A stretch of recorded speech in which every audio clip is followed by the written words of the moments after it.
Hello friends, welcome to FDS pharmacy. तो आज की क्लास में हम डिस्कस करने वाले हैं जो डिप्लोमा इन फार्मेसी का जो सब्जेक्ट है फार्मेसी लॉ एंड एथिक्स, इसका chapter number 2 pharmacy act and pharmacy practice regulation, इसका लेक्चर नंबर 3 है। ठीक है, इससे पहले हम 2 लेक्चर्स में टॉपिक्स कवर कर चुके हैं इस चैप्टर के, और आज की क्लास में हम ये सारे टॉपिक्स कवर करने वाले हैं। हम सबसे पहले देखेंगे रजिस्ट्रेशन ऑफ फार्मासिस्ट कैसे करते हैं, फिर ऑफेंसेस और पेनल्टीज क्या क्या है। ठीक है, ऑफेंसेस और पेनल्टीज क्या क्या है एक फार्मासिस्ट की, ये सारी चीजें आज की क्लास में हम डिटेल में देखने वाले हैं। अगर आप पीडीएफ नोट डाउनलोड करना चाहते हो तो हमारी वेबसाइट पर से कर सकते हो, fdspharmacy.in से, और डिस्क्रिप्शन में भी लिंक है, वहां से भी जाके आप डाउनलोड कर सकते हो। और टेलीग्राम चैनल को जरूर ज्वाइन करें, वहां पे हम डेली अपडेट डालते रहते हैं, जिससे क्या है आपकी एग्जाम की प्रैक्टिस अच्छे से हो जाएगी। तो चलिए आज की क्लास को हम स्टार्ट करते हैं। सबसे पहले हम बात करते हैं registration of pharmacist. If the pharmacy act provide for registration of the pharmacist to regulate the entry of person in pharmacy profession, यानी जो फार्मेसी एक्ट है ये क्यों रजिस्टर करवाती है फार्मासिस्ट को, मतलब रेगुलेट कर सकें एंट्री पर्सन की, किसमें, फार्मेसी प्रोफेशन में, यानी फार्मेसी प्रोफेशन में कितने लोग हैं या कितने मतलब लोग काम कर रहे हैं उसी एंट्री रख सकें। Only person having recognize qualification training, ठीक है, मतलब जिस पर्सन के पास रिकॉग्नाइज है और क्वालिफिकेशन है और ट्रेनिंग है और एक्सपीरियंस और allowed to enter the profession, जो एक्सपीरियंस अलाउ है इस प्रोफेशन में जाने के लिए, वो सारी चीजें जरूरत होती है। तो क्या क्या जरूरत पड़ती है, देखिए, नेम ऑफ रजिस्टर्ड फार्मासिस्ट और enter in the register maintain by the state council, यानी जो नेम होता है रजिस्टर्ड फार्मासिस्ट का, उसका नाम रजिस्टर में मेंटेन होता है, जो कि स्टेट काउंसलिंग का होता है या सेंट्रल काउंसलिंग का होता है उसमें। द रजिस्ट्रेशन इंक्लूड पर्टिकुलरली, मतलब रजिस्ट्रेशन में क्या क्या इंक्लूड होता है, देखिए फुल नेम होना चाहिए, ठीक है, और रेजिडेंशियल एड्रेस यानी कहाँ पे रहते हैं, और फॉर रजिस्टर फार्मासिस्ट के लिए, ठीक है, ये 2 चीज हो गई। फिर उसके बाद date of first admission to register, यानी डेट मतलब फर्स्ट एडमिशन रजिस्टर के लिए कब कर रहे हो तो उसकी डेट। क्वालिफिकेशन जो कि रिक्वायर्ड है, जैसे डिप्लोमा इन फार्मेसी हो गया या बैचलर इन फार्मेसी हो गया, ठीक है, जो रिक्वायरमेंट है क्वालिफिकेशन वो। और प्रोफेशनल एड्रेस होना चाहिए, और name of employed if employer if employed, ठीक है, मतलब एम्प्लॉय का नाम, सच अदर पर्टिकुलर और मे बी प्रिस्क्राइब, ठीक है, ये सारी चीजें इसमें होनी चाहिए एक मतलब रजिस्टर फार्मासिस्ट करने के लिए। नेक्स्ट देखते हैं कि फर्स्ट रजिस्ट्रेशन, ठीक है, फर्स्ट रजिस्टर कैसे, देखिए, for the preparation of first resistor the state government constitute A registration tribunal, ठीक है, फर्स्ट मतलब जो फर्स्ट रजिस्टर है इसके लिए स्टेट गवर्नमेंट कॉन्स्टिट्यूट किया है उन्होंने, जो है registration tribunal by notify in the official gazettes, ठीक है, ऑफिशियल गैजेट्स में नोटिफाई, मतलब जैसे जब भी मतलब जब स्टेट गवर्नमेंट ऑफिशियल वेबसाइट पे लिंक डालती है रजिस्ट्रेशन की तो उसे हम बोलते हैं, यानी ऑफिशियल साइड पे जो है नोटिफाई करना, ठीक है। The tribunal constitute of 3% and a register, ठीक है, the register act as a secretary of tribunal, the state government by notification specially the date for submission of application for registration, ठीक है, जो स्टेट गवर्नमेंट जो notification देती है उसमें submission of application for registration के लिए डेट वगैरह सारी चीजें होती हैं। The application for registration along with the prescribed fee should be made on or before this date registration tribunal, यानी जो डेट दी गई होती है जो स्टेट गवर्नमेंट के द्वारा, उसी डेट से पहले आपको एप्लीकेशन सबमिट करना होता है, और जो उनकी प्रिस्क्राइब फी होती है यानी जितनी भी फीस होती है वो आपको पे करनी पड़ती है बिफोर डेट रजिस्ट्रेशन ट्रिब्यूनल, ठीक है, जब रजिस्ट्रेशन की डेट खत्म हो रही है उससे पहले ही आपको जो जमा करनी है।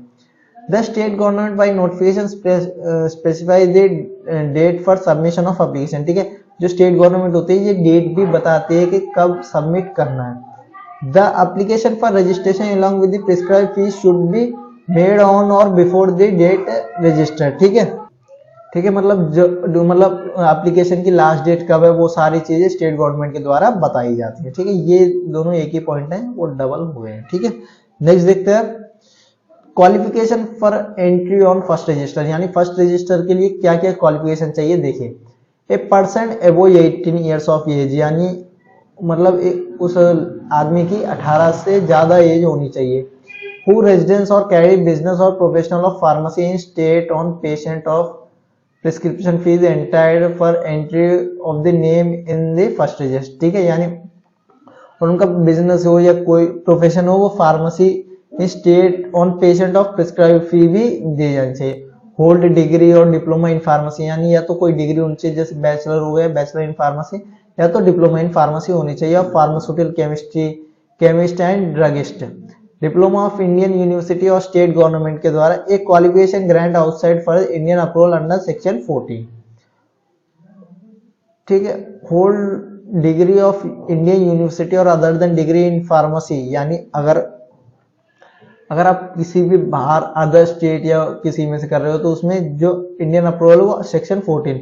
वहीं हम बात करें कोई डिग्री होल्ड कर रहा है इंडियन यूनिवर्सिटी या other than degree in pharmacy or pharmaceutical chemist has been engaged for total period of time is more than 3 years in compounding of drug in hospital and dispensing in other places. ठीक है, अगर वो कोई और degree कर रहा है तो उनके पास एक्सपीरियंस मतलब पीरियड ऑफ टाइम एक्सपीरियंस उनके पास होना चाहिए, 3 years इन कंपाउंडिंग होनी चाहिए। ठीक है, हॉस्पिटल या डिस्पेंसिंग इन अदर प्लेसेस में। पास्ड एन एग्जाम रिकॉग्नाइज एक्वेड by the state government for compounding और डिस्पेंसिंग, यानी कंपाउंडिंग और डिस्पेंसिंग के लिए जो स्टेट गवर्नमेंट के द्वारा जो एग्जाम होता है वो आपको क्लियर करना पड़ता है। ठीक है, नेक्स्ट देखिए प्रोसीजर क्या है for registration of pharmacy. Under A provision for section 33 of act state pharmacy council registered name address होना चाहिए, क्वालिफिकेशन होनी चाहिए in the state register and application in prescribed pro forms is to be submitted to register of respective state pharmacy counseling। ठीक है, state pharmacy counselling के द्वारा जो है जो रजिस्ट्रेशन मतलब उसमें रजिस्टर किया जाता है, फॉर्म्स वगैरह मतलब फॉर्म्स वगैरह ऑनलाइन रजिस्ट्रेशन वो सारी चीजें आपको नोटिफाई कर दी जाती हैं। The application should be accomplished by the prescribe fee and following document, यानी जो एप्लीकेशन है वो सारी चीजों से कंप्लीट होनी चाहिए, जैसे प्रिस्क्राइब फी और जो भी डॉक्यूमेंट रिक्वायरमेंट है वो। ठीक है, तो देखिए document required for registration of pharmacist के लिए क्या क्या डॉक्यूमेंट रिक्वायर्ड है जो कि पीसीआई रजिस्ट्रेशन के लिए। 5 रीसेंट पासपोर्ट साइज फोटो। ठीक है, क्या चाहिए 5 रीसेंट पासपोर्ट साइज फोटो, यानी 5 फोटो चाहिए, और आईडी प्रूफ जैसे आधार कार्ड हो गया, पैन कार्ड हो गया और वोटर आईडी कार्ड हो गया, इसमें से कोई भी एक होना चाहिए आईडी प्रूफ। एड्रेस प्रूफ होना चाहिए, हॉस्पिटल ट्रेनिंग सर्टिफिकेट जो कि आपने लास्ट लेक्चर में देखा था उसमें बताया जाता है कि फर्स्ट ईयर कंप्लीट करनी है आपको, सेकंड ईयर कंप्लीट करनी है, उसके बाद 500 आवर्स की हॉस्पिटल ट्रेनिंग करनी है। ठीक है, वो जो हॉस्पिटल ट्रेनिंग आप करते हो उसका सर्टिफिकेट मिलता है। ठीक है, वो होना चाहिए। Marksheet of first year second year in D pharma और मार्कशीट होनी चाहिए फर्स्ट ईयर सेकंड ईयर की। If you want to get registration of B pharma then complete marksheet all years, या अगर आप बी फार्मा से कर रहे हो रजिस्ट्रेशन तो आपके पास सारी मार्कशीट होनी चाहिए ऑल ईयर्स की। प्रोविजन सर्टिफिकेट होना चाहिए और 10+2 मार्कशीट होनी चाहिए। ठीक है, ये सारी चीजें जो है रजिस्ट्रेशन के लिए जरूरत होती है।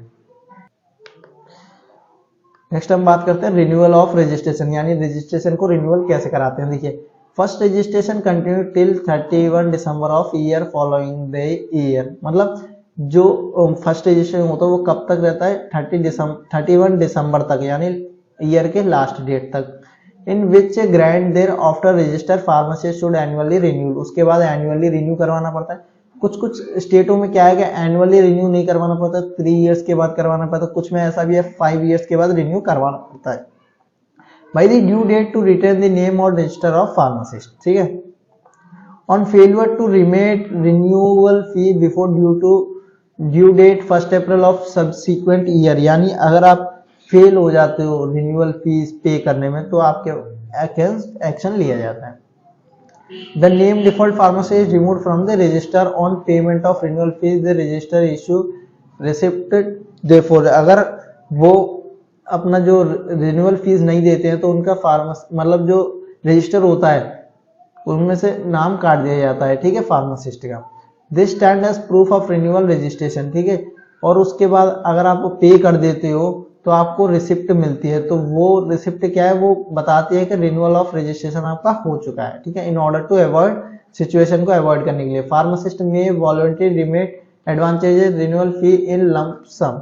ठीक है, नेक्स्ट अब बात कर लें ऑफेंसेस और पेनल्टीज के बारे में। ठीक है, false claiming to be register pharmacist, अगर कोई ऐसा है जो कि फॉल्स क्लेम कर रहा है, मतलब वो रजिस्टर फार्मासिस्ट है नहीं लेकिन वो फिर भी कह रहा है कि हाँ मैं रजिस्टर फार्मासिस्ट हूँ, तो उनके अगेंस्ट में क्या पेनल्टी होगी देखिए। If a person who is not a registered pharmacist and he claim to be register pharmacist, वही बात है अगर कोई फार्मासिस्ट नहीं है लेकिन वो फिर भी कह रहा है कि मैं रजिस्टर फार्मासिस्ट हूँ, और use such words in which segment so that is register pharmacist, he can punish the fine up to 500, उनकी फाइन हो सकती है अप टू 500 रुपीज, ठीक है। अब सेकंड देखिए ऑफेंसेस क्या है, डिस्पेंसिंग ड्रग विदाउट रजिस्ट्रेशन, और सेकंड क्या है कि ड्रग डिस्पेंस करना विदाउट रजिस्ट्रेशन। तो उनके लिए देखिए, if a person is not registered pharmacist and dispensing prescribing drug he could be punished with the fine of 1000, उनको फाइन देना मतलब देना पड़ता है 1000 या तो इम्प्रोजमेंट यानी जेल होती है अप टू 6 मंथ्स के लिए, या किसी भी कंडीशन मतलब कुछ कंडीशंस में दोनों आपको देखने को मिलते हैं। Failure to surrender the certificate of register, अगर जब आपका जो ड्रग इंस्पेक्टर आता है, अगर आप उस टाइम उसे सर्टिफिकेट नहीं दिखाते हो अपने मेडिकल पे या अपनी फार्मेसी पे, तो उसके बाद आपकी क्या पेनल्टी है देखिए। If someone names has been removed and he not surrendered his certificate to register pharmacy without a reason he can punished with 50 rupees, sorry गलती हो गई, यानी फेलियर या मतलब ऐसे भी मान सकते हो कि कोई है जिन्होंने अपना नाम रिमूव करवा दिया है और उन्होंने अपना सर्टिफिकेट जो है वो जमा नहीं कराया है, तो उस कंडीशंस में आपको भी फाइन हो सकता है 50 रुपीज का, ठीक है। नहीं देखिए, तो आज की क्लास में हमने क्या क्या देखा देखिए। सबसे पहले हम बात की रजिस्टर्ड फार्मासिस्ट की, उसके बाद फर्स्ट रजिस्टर्ड, क्वालिफिकेशन क्या क्या चाहिए, प्रोसीजर क्या है, डॉक्यूमेंट क्या है, रिन्यूअल के लिए क्या है, ऑफिसर्स और पेनल्टीज, ठीक है। अगर आप इनकी पीडीएफ डाउनलोड करना चाहते हो तो हमारी वेबसाइट पर से कर सकते हो, fdspharmacy.in, और डिस्क्रिप्शन में लिंक है, वहां से भी जाके आप डाउनलोड कर सकते हो। टेलीग्राम चैनल को जरूर ज्वाइन करें, वहाँ पे हम डेली अपडेट डालते रहते हैं, जैसे कि आपकी एग्जाम की भर्ती अच्छे से हो जाएगी। लाइक करें, शेयर करें अपने फार्मेसी फ्रेंड्स में, और चैनल को भी जरूर सब्सक्राइब करें। Thank you for watching the video.